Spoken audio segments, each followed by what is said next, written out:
సతీదేవి ఎటువంటి తపస్సును ఆచరించింది? సతీదేవిని పెళ్లి చేసుకోవడానికి శివుడు పెట్టిన షరతులు ఏమిటి? ఏం జరిగిందో ఇప్పుడు తెలుసుకుందాం. బ్రహ్మదేవుడు దక్షకుమార్తె అయిన ఉమకి తన అవతార కారణం తెలియజేసి వెళ్ళినప్పటి నుండి ఉమ దృఢంగా శివపూజలు చేయడం మొదలుపెట్టింది. సతీదేవి కార్యసాధన కొరకు తపస్సు చేయడమే కర్తవ్యం అని నిశ్చయించుకొని తన తల్లి అనుమతితో నందావ్రతాన్ని ఆరంభించింది.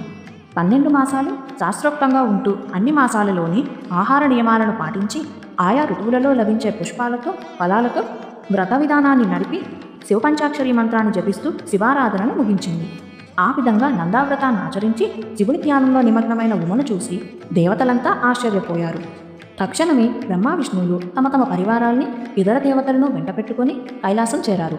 రుద్రుడిని వేడుకున్నారు. గృహస్థుడిని కమ్మని ప్రార్థించారు. ఎట్టకేలకు నిజలాక్షుడు అంగీకరించాడు.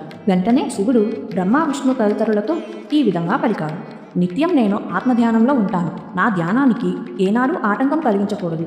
ఒకవేళ అలా ఆటంకం కలిగించినట్లయితే ఆమె నాశనం అయిపోతుంది. నేను యోగిని కనుక నాకు యోగిని అయిన స్త్రీయే కావాలి. పెళ్లి చేసుకుంటాను కనుక నేను కాముకుడినైనప్పుడే తాను కాముకి కావాలి. నేను యోగంలో ఉండగా ఆమె కూడా యోగాన్ని ఆశ్రయించాలి. నిత్యం నాకు అనుకూలతని అనుసరించగలిగే అమ్మాయి ఉంటే చూడండి, పెళ్లి చేసుకుంటాను అని రుద్రుడు అన్నాడు. ఈ మాటలతో దేవతావర్గం ఊపిరి పీల్చుకొని మెల్లగా దాక్షాయని విషయం ఆయన చెవిలో వేశారు. ఆమె శివదీక్షను కూడా వివరించారు. మరోవైపు సతీదేవి నందావ్రతం కూడా ముగిసిపోయింది.